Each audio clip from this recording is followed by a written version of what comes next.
नमस्कार दोस्तों, मैं doctor Prabhas Kulhari, Delhi skin hospital Sirsa से। आज हम बात करेंगे हेयर ट्रांसप्लांट के बारे में। तो आइए जानते हैं।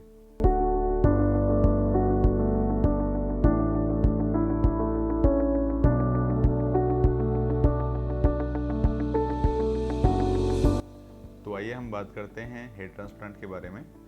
सबसे पहले बेसिक टर्म्स की बात करते हैं। तो डोनर एरिया वो होता है जिससे हम बाल लेते हैं। ये सिर का स्कैल्प का पार्ट भी हो सकता है, बॉडी जो चेस्ट का हम नॉर्मली लेते हैं वो पार्ट हो सकता है, बाजू का हो सकता है, बेड का हो सकता है। सबसे अच्छा डोनर एरिया हम मानते हैं ये जो अपनी सिर की पीछे वाली पट्टी होती है, ये कान तक आती है, तो सेफेस्ट जोन बोलते हैं इसको।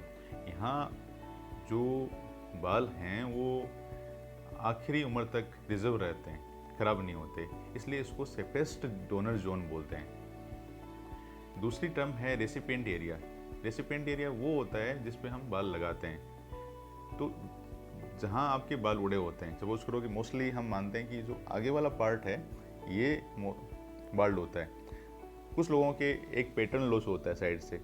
तो जिस पार्ट पे बाल लगाने हैं उसको हम रेसिपिएंट एरिया जोन बोलते हैं, जिस पार्ट से हम बाल लेते हैं उसको डोनर जोन बोलते हैं। तीसरी टर्म जो कॉमनली हम काम में लेते हैं वो है ग्राफ्ट। ग्राफ्ट क्या होता है? जो बाल की जड़ है उसको हम लेमैन में, आप लोग लेमैन लैंग्वेज में जड़ बोलते हैं, हम ग्राफ्ट बोलते हैं सिंपली। तो एक जड़ में 2, 1, 3, 4 तक बाल हो सकते हैं। एवरेज हम काउंट करते हैं 2 से 3 बाल। तो जितने बाल एक ग्राफ्ट में होते हैं उतना ही अच्छा ग्राफ्ट हम मानते हैं, उतना ही अच्छा ट्रांसप्लांट का रिजल्ट आता है।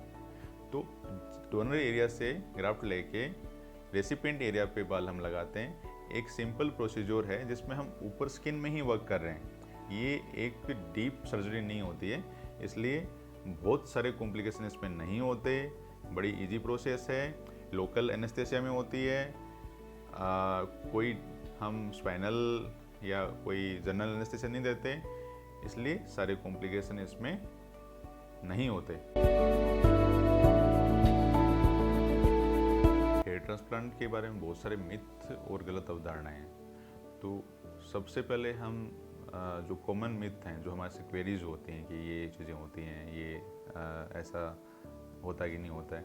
तो पहला क्वेश्चन होता है कि मरीज आते हैं, पूछते हैं कि हेडेक होता है कि नहीं होता है।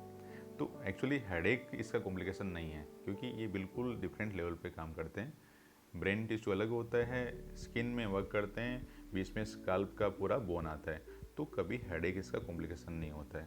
नंबर 2, कुछ लोग क्वेरी करते हैं कि क्वेश्चन करते हैं कि वो रिच पीपल हैं, कुछ सेलिब्रिटीज़ हैं, उन्होंने क्यों ट्रांसप्लांट नहीं कराया, क्यों बाल्ड हैं वो।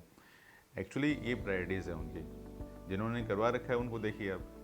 तो ट्रांसप्लांट के रिजल्ट्स अच्छे रहते हैं, वो क्यों नहीं करवाया, वो तो उनकी प्रायोरिटीज़ हैं, वो नहीं करवाना चाहते।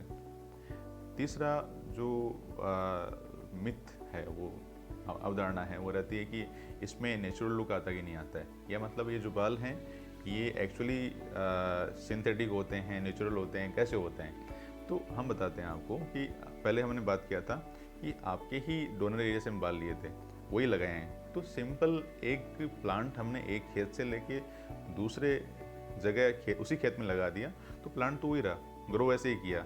वैसे ही हम काट सकते हैं हेयर को, वैसे ही हम उसकी स्टाइल है बना सकते हैं। तो बिल्कुल नेचुरल वे में ये ग्रो करते हैं। चौथा पॉइंट लोगों में ये रहता है कि बहुत लंबा रेस्ट करना पड़ेगा। तो हम बताते हैं आपको, रेस्ट एक्चुअली रिक्वायर्ड बहुत नहीं होता है। हम अगर टाइम रहता है तो 3 डेज़ 4 डेज़ बोलते हैं, अगर टाइम नहीं रहता है तो इवन सेम डे जो ट्रांसप्लांट किया हुआ क्लाइंट है, पेशेंट है, वो वर्क कर सकता है। ऑफिस वर्क होना चाहिए वो, कोई एक्चुअल रेस्ट की रिक्वायरमेंट नहीं होती। डाउन टाइम जो बोलते हैं वो बहुत लंबा नहीं होता, 3-4 डेज़ का डाउन टाइम होता है। इवन स्कैल्प पास हम चालू कर देते हैं 3-4 डेज़ के आसपास। 5वां जो मिथ है वो रहता है कि कितना उसमें पेन फैक्टर रहता है, कितना दर्द होता है। तो कई लोगों ने सुन रखा होता है कि बहुत सारे इंजेक्शन लगते हैं। तो इंजेक्शन एक्चुअली लगते बहुत सारे हैं, लेकिन हम बोलते हैं कि पहले 1-2 इंजेक्शन में पेन होता है, उसके अलावा जो बाकी इंजेक्शन में तो वो सुन हो गया वो एरिया, जो पार्ट में हम ग्राफ्ट निकालेंगे या लगाएंगे तो एक लाइन से हम उसको सुन करते हैं। तो एक बार सुन होने के बाद भी कितने भी इंजेक्शन लगें क्या फ़र्क पड़ता है, पेन फैक्टर बहुत कम होता है। इसके अलावा आजकल बहुत सारी एसेसरी डिवाइस हम यूज़ करते हैं, लाइक वाइब्रेटर यूज़ करते हैं या कुछ एक हम जो लोकल ब्लॉक्स यूज़ करते हैं, उसके बाद पेन नए के बराबर होता है। तो हम पेशेंट से फीडबैक भी लेते हैं ट्रांसप्लांट के बाद में कितना पेन हुआ, 90% बड़े कंफर्टेबल रहते हैं। तो गाइज़ जो हमने बात किया हेयर ट्रांसप्लांट के बारे में, ये बड़ी ही इजी प्रोसेस है, नए के बराबर कॉम्प्लिकेशन है। मेल फीमेल में दोनों में इक्विवेलेंट से रिजल्ट रहते हैं। फीमेल भी आजकल बहुत अधिकता में ट्रांसप्लांट करवा रही हैं, किसी भी एज में हम ट्रांसप्लांट करवा सकते हैं, कोई एज बार नहीं है इसका। गाइस किसी को भी कोई क्वेरी हो, कोई संशय हो, कोई डाउट हो तो हमारे कमेंट बॉक्स में क्वेश्चन छोड़ सकते हैं आप, हमारी एक्सपर्ट टीम उसका रिप्लाई करेगी। तो फिर हम मिलते हैं अगली वीडियो में। अपना ध्यान रखिए, स्वस्थ रहिए, धन्यवाद।